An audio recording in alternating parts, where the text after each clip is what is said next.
प्रधानमंत्री मोदी आज से 2 दिनों के गुजरात दौरे पर रहेंगे, जहां वो चुनाव से पहले अपने गृह राज्य को कई सौगात देंगे। एक तरफ जहां वो आजादी के अमृत महोत्सव के तहत चल रहे कार्यक्रम खादी उत्सव में शामिल होंगे, वहीं पीएम आज अहमदाबाद में साबरमती पर बने अटल ब्रिज का भी उद्घाटन करेंगे। और उद्घाटन कार्यक्रम के बाद इस ब्रिज को पैदल चलने वालों के लिए आज से खोल दिया जाएगा। अहमदाबाद नगर निगम ने का नाम पूर्व प्रधानमंत्री अटल बिहारी वाजपेयी के नाम पर रखा है। आकर्षक डिजाइन और एलईडी लाइटिंग्स वाला ये पुल बीच में लगभग 300 मीटर लंबा और 14 मीटर चौड़ा है।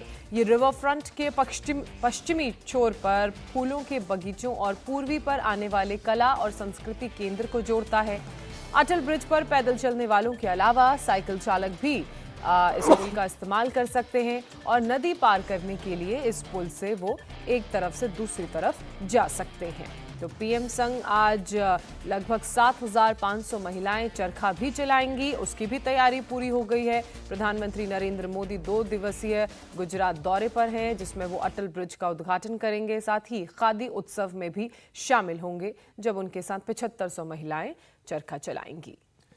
तो आज पीएम मोदी के गुजरात दौरे का मुख्य आकर्षण साबरमती नदी के किनारे खादी उत्सव रहने वाला है, जिसमें 7,500 महिलाएं पीएम मोदी के साथ चरखा चलाकर सूत कातेंगी। इतनी तादाद में एक ही वक्त में और एक साथ महिला कारीगरों की तरफ से चरखा काते जाने का ये जो दृश्य होगा, ये जो तस्वीर होगी, विश्व में पहली बार देखी जाएगी। इस कार्यक्रम में हिस्सा लेने के लिए महिलाएं सफेद साड़ी के ऊपर अंग वस्त्रम के रूप में तिरंगे की पट्टी धारण करेंगी।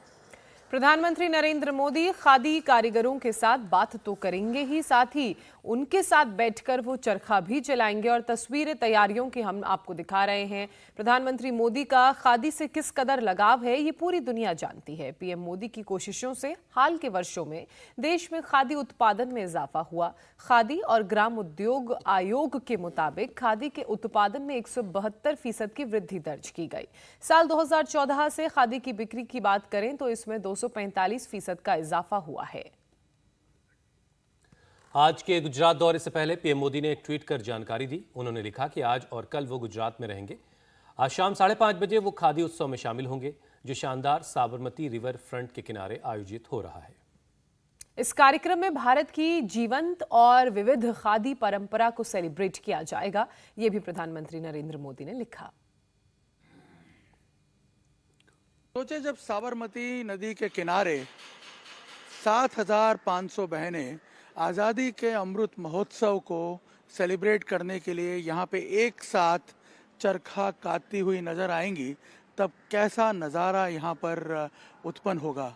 आप सोचिए, आज़ादी के अमृत महोत्सव यानी 75 सालों को सेलिब्रेट करने के लिए 7,500 बहनों को यहाँ इकट्ठा किया जा रहा है इस खादी महोत्सव में। और सबसे बड़ा जो इसका आकर्षण होगा वो होगा खुद जब प्रधानमंत्री इन 7,500 बहनों के साथ यहाँ बीच में उनके बैठकर चरखा काटते हुए नजर आएंगे। यहाँ पे ये मंच भी बनाया गया है, प्रधानमंत्री जिस पर मौजूद रहेंगे और इन बहनों के साथ चरखा काटते हुए नजर आएंगे। ये अपने आप में एक अलग ही प्रकार का संदेश यहाँ से जाएगा। वैसे भी आपको बता दें कि प्रधानमंत्री खुद नए ज़माने में, इस मॉडर्न एज में खादी को प्रमोट करने के लिए सबसे बड़े ब्रांड एम्बेसडर के तौर पर देखे जाते हैं खादी के। इसी साबरमती नदी के किनारे से जहां गांधी जी ने चरखे को आज़ादी के प्रतीक के तौर पर, आत्मनिर्भरता के, स्वदेशी आंदोलन के प्रतीक के तौर पर पॉपुलराइज किया, वहीं यदि देखें तो मॉडर्न टाइम्स में ये श्रेय प्रधानमंत्री नरेंद्र मोदी को जाता है, उनके बाद जन जन तक खादी को पहुंचाने के लिए। और उसी श्रृंखला में ये जो खादी उत्सव आयोजित किया जा रहा है, आज़ादी के 75 साल पूरे होने पर, आप अंदाज़ा लगाइए कि वैसे भी पिछले कुछ सालों में खादी का प्रचलन प्रधानमंत्री मोदी के आह्वान पर लोगों तक पहुंचा है। लोगों ने उसका उपयोग करना भी शुरू किया है। मॉडर्न स्वरूप में खादी अब लोगों के सामने पहुंच रही है और उसको इससे और ज़्यादा बल मिलेगा। कैमरामैन अमित राठौड़ के साथ Nirnay Kapoor, India TV, Ahmedabad. India TV हर वक्त हर जगह डाउनलोड करने के लिए सर्च करें India TV news Google Play Store या ऐप स्टोर पर।